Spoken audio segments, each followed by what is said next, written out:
Du Gregor, heute geht es um eine Triumph Trident. Vielleicht zeigst du erstmal die Details. Wir haben einen T150 Motor, der auf 850 Kubik aufgebohrt wurde.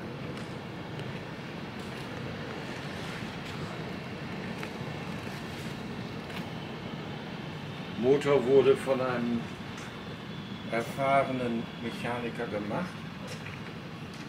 Dazu gibt es auch eine Dokumentation. Now we present a Triumph 150.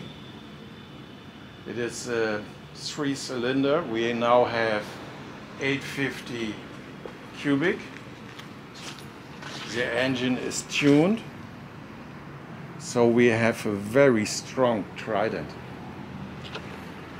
Durch die Tuning-Maßnahme ist der Motor deutlich stärker als die Serie.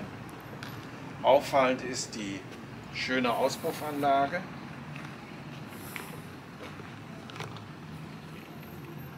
We have a very nice exhaust, 3 in 3.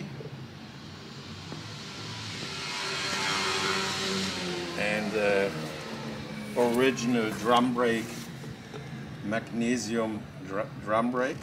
Wir haben eine Magnesium Vorderradbremse.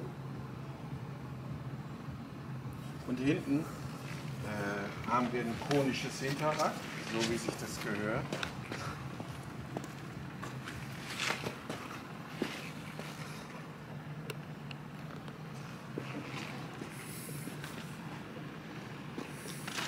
Mikuni Vergaser, Mikuni carbs, and now I will start the bike.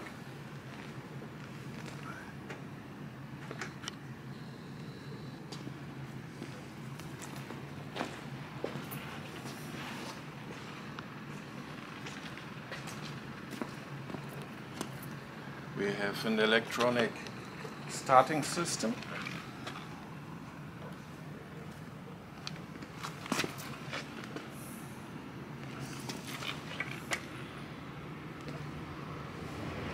Zu zeigen.